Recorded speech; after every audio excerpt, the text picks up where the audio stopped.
আজকে সোহমের হাই স্কুলের প্রথম দিন। এই স্কুলটা আমাদের লোকাল এরিয়ার মধ্যে পড়ে না, অ্যাপ্লাইটা করে দিয়ে যাই, তারপর বাকিটা সে তো জগন্নাথ দেবের কৃপা। জানেন তো, কেউ বাড়ি গেছে শুনলে মনটা যেমন ভালো লাগে। আমরা এই পাশের মাঠে বেড়াতে এসেছি, শুধুমাত্র চশমা বানাতে হলে পয়সার দরকার হয়। ওরা যেন মাথা দুলিয়ে যাচ্ছে। উনি বললেন, না না, অসুবিধা হবে। গুড মর্নিং বন্ধুরা, আমি সঞ্চিতা ফ্রম ক্যানাডা।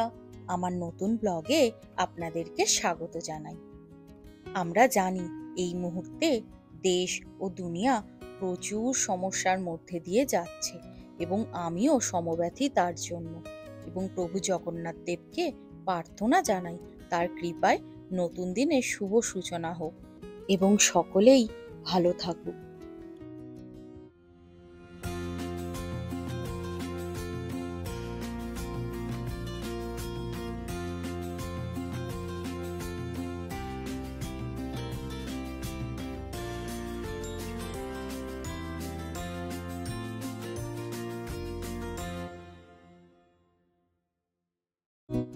আজ শুক্রবার সকাল 7:30 বাজে। আজকে সোহমের হাই স্কুলের প্রথম দিন।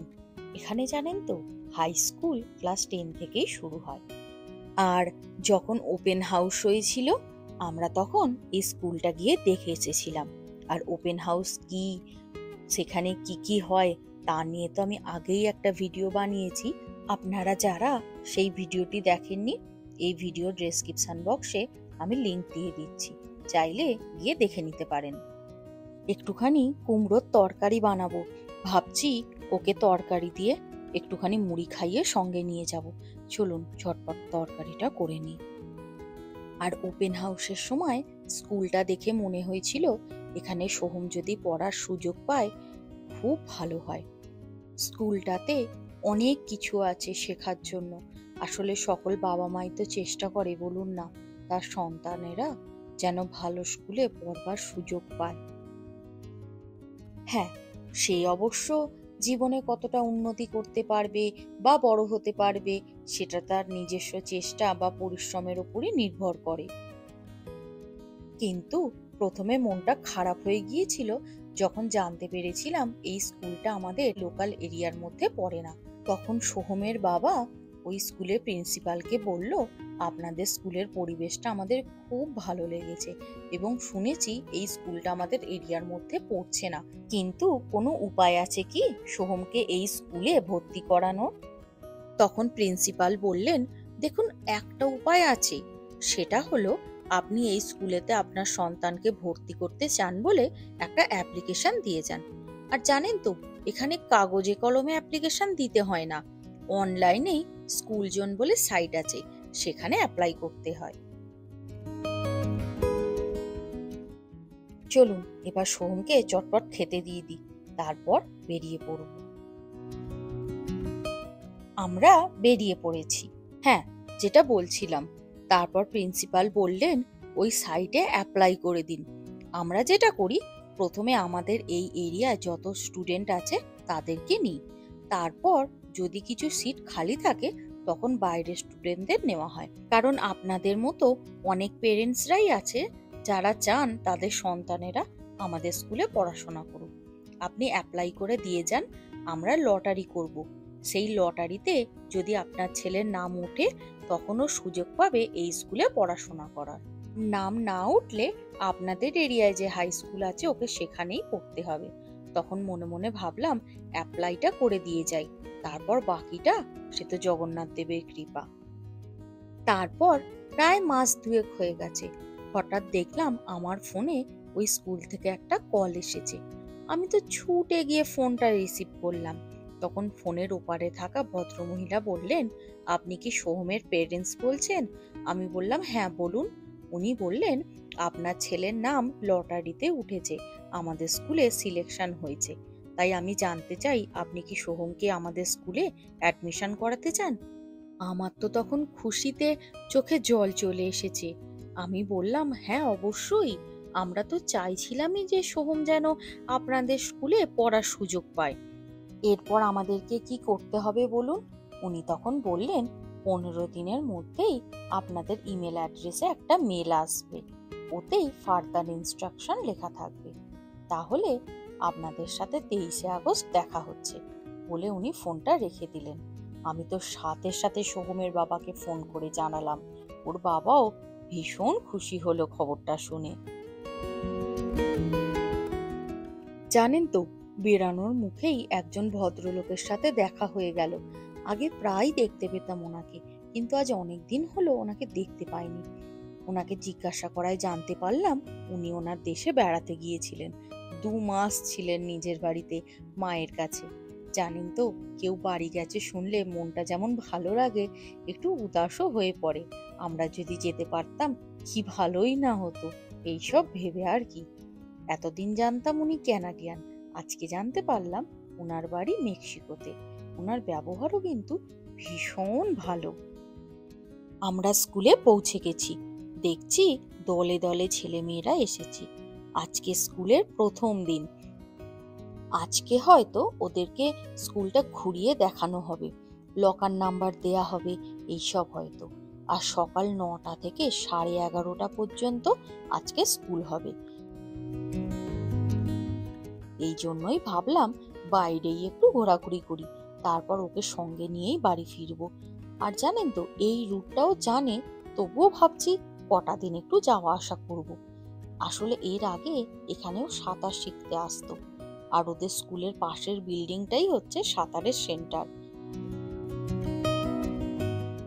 আর ওই সাঁতারের সেন্টারটার যদি মান্থলি সাবস্ক্রিপশন নেওয়া হয়, তাহলে সাঁতারই কাটুন বা জিম করুন বা সোনাবাদ নিন, সবটাই ওই একই ফিজেতেই ইনক্লুডেড।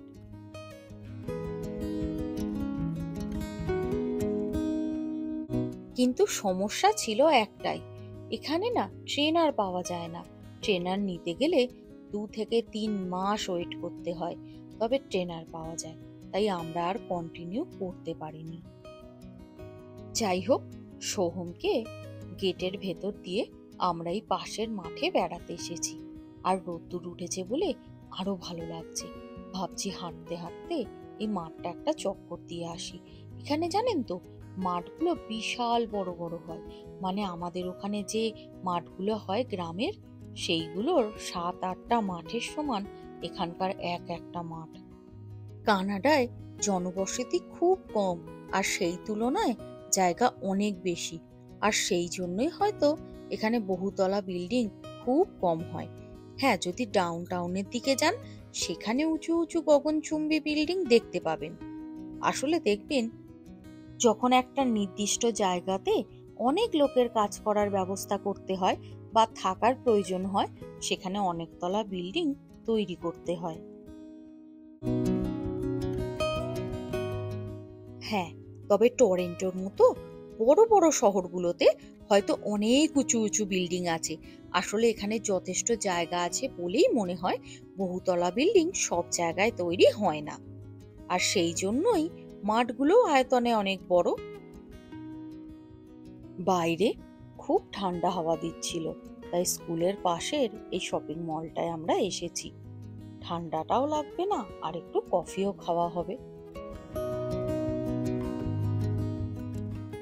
আর জানেন তো, ওই মাঠে বসেই সোহমের বাবা আমাকে বলছিল, এখানে আমরা শুধুমাত্র 2 জন বসে আছি, আমাদের ওখানে হলে অন্তত 50 জন এখানেই বসে থাকতো। জানেন তো, ওই ভিড়টাকেই এখানে আসার পর আমরা খুব মিস করি। অনেকে হয়তো একা থাকতে পছন্দ করেন, তবে ছোটবেলা থেকেই জয়েন্ট ফ্যামিলিতে বড় হয়েছি, বা শ্বশুর বাড়িতে এসেও সবাই একসাথেই থাকতাম। তার জন্যই হয়তো এখানে এসে লোনলি ফিল করি। এই কদিন আগেই সিনেমার একটা সিন দেখছিলাম, সবাই মিলে পাড়াতে বসে একসাথে সিনেমা দেখছে। এখানে জানেন তো, ওই শীতকালে দুপুরবেলা সবাই মিলে রোদে বসে গল্প করা, বা তেল ভাজা কিনে এনে মুড়ি মেখে খাওয়া, বা ফুচকা স্টলেতে গিয়ে সবাই মিলে একসাথে ফুচকা খাওয়া, ওইগুলোকে ভীষণ মিস করি। এখনো 2 ঘন্টা ওয়েট করতে হবে। এই শপিং মলের ভেতরে অনেক বসার জায়গা করা আছে, আর অনেকক্ষণ ঘোরাঘুরি করার পরও এখনো দেখছি মাত্র 30 মিনিটই হয়েছে। এর আগে অনেকবার এখানে এসেছি, এখানে অনেক খাবারের দোকান আছে। আর জানেন তো, এখানে দেখছি সার্ভিস ক্যানাডার একটা অফিসও খুলবে বলছে। ভালোই হলো জানেন, এইবার আর সমস্ত কাজের জন্য ডাউন টাউনে যেতে হবে না। আর যেহেতু সোহমের স্কুল এই চত্বরেই, তাই প্রায়ই আসতে হবে।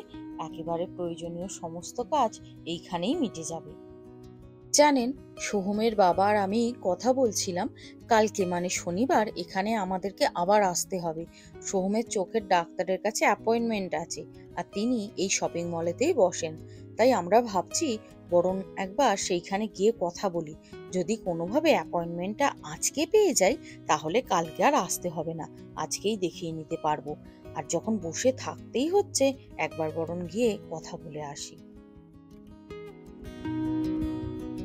আজকে এখনো পর্যন্ত দিনটা বেশ ভালোই যাচ্ছে, আর সেই জন্যই হয়তো অ্যাপয়েন্টমেন্টও পেয়ে গেছি জানেন।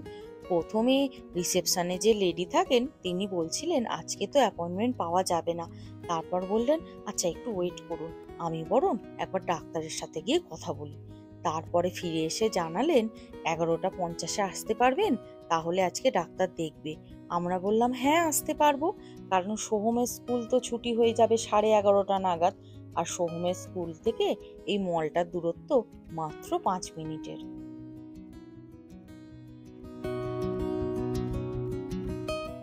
সোহমের স্কুলে ছুটি হয়ে গেছে, চলুন এবার ওকে সঙ্গে নিয়ে ডাক্তারকে দেখিয়েই আসি। আচ্ছা, এখানে জানেন তো, 18 বছরের নিচে বয়স হলে চোখের ডাক্তার দেখাতে কোনো ফিস লাগে না। শুধুমাত্র চশমা বানাতে হলে পয়সার দরকার হয়। অবশ্য তাতেও ইন্স্যুরেন্স কভার থাকে। প্রত্যেক 2 বছর অন্তর ইন্স্যুরেন্স কোম্পানি থেকে চশমা করবার জন্য টাকা পাওয়া যায়। তবে এই 2 বছরের মধ্যে যদি চশমা আবার তৈরি করতে হয়, তখন কিন্তু নিজের পকেট থেকে দিয়েই তৈরি করতে হবে। আর সেটা অনেকটা টাকার ব্যাপার হয়, যেটা বলতে পারেন এক কথায় আমাদের পক্ষে অ্যাফোর্ড করা সম্ভব নয়। চলুন এবার দেখি ওর কেমন চশমা পছন্দ হয়। এখানে তো দেখছি অনেক রকমের চশমা রয়েছে, ও বরং পরে দেখুক। আর চলুন আমরা ততক্ষণে অন্য চশমাগুলো দেখে নিই। আর জানেন তো, এখানে কেমন সিস্টেম আছে দেখুন। এই যে চশমাগুলো রাখা আছে, ওপর থেকে দেখতে পারবেন, কিন্তু বের করে ট্রাই করতে পারবেন না, লক করা আছে। তবে এখানকার দোকানের যে কর্মচারীরা আছে তাদেরকে বললে তাদের কাছে চাবি থাকে, তারা চশমাগুলোকে খুলে বের করে দেবে। আমাদের কয়েকটা র‍্যাক ওরা খুলে দিয়েছে, তাই সোহম ফ্রেমগুলোকে পরে পরে দেখছে।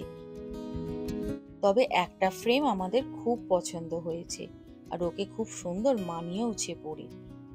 চলুন এবার বরং ফ্রেমটা অর্ডার দিয়ে দিই, ওদেরকে বলি মাপটাও নিয়ে নিতে।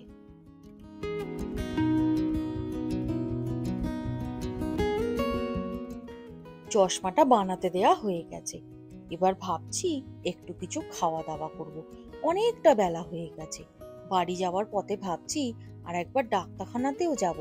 আসলে সোহমের কদিন বাদে কিছু ভ্যাকসিন নেওয়ার আছে, তার আগে বরং ওকে একবার চেক আপ করিয়ে নিই।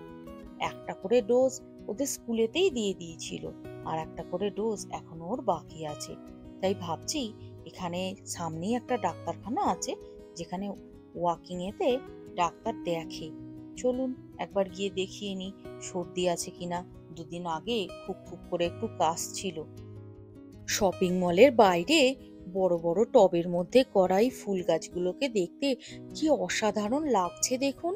আর হাওয়ার তালে তালে ওরা যেন মাথা দুলিয়ে যাচ্ছে। আর আপনারা তো জানেন, সর্দি কাশি থাকলে অনেক সময় ভ্যাকসিন ওরা দিতে চায় না। তাই ভাবছি আজকে একবার ওকে ডাক্তার দেখিয়েই নেব। তবে আজকে ডাক্তার দেখানোর জন্য এইখানে অবশ্য কোনো অ্যাপয়েন্টমেন্ট নেই। ওয়াকিং এ গেলে বলেছে ডাক্তার দেখে দেবে, কিন্তু শুনলাম প্রায় 2.5 ঘন্টা ওয়েট করতে হবে। আমরা চেষ্টা করছিলাম অ্যাপয়েন্টমেন্ট নেওয়ার, কিন্তু অ্যাপয়েন্টমেন্ট পাচ্ছি 10 দিন পরে, আর সোহমের ভ্যাকসিন 3-4 দিনের মধ্যেই। তাই অ্যাপয়েন্টমেন্ট নিলে আর হবে না। আর আমাদের যিনি ফ্যামিলি ডাক্তার আছেন তিনি এখন ছুটিতে আছেন, না হলে দিনের দিনই ওনার থেকে আমরা অ্যাপয়েন্টমেন্ট পেয়ে যাই। চলুন তার থেকে বরং আগে আমরা একটু খাওয়া দাওয়া করে নিই, তারপর এই ডাক্তারখানায় আসবো।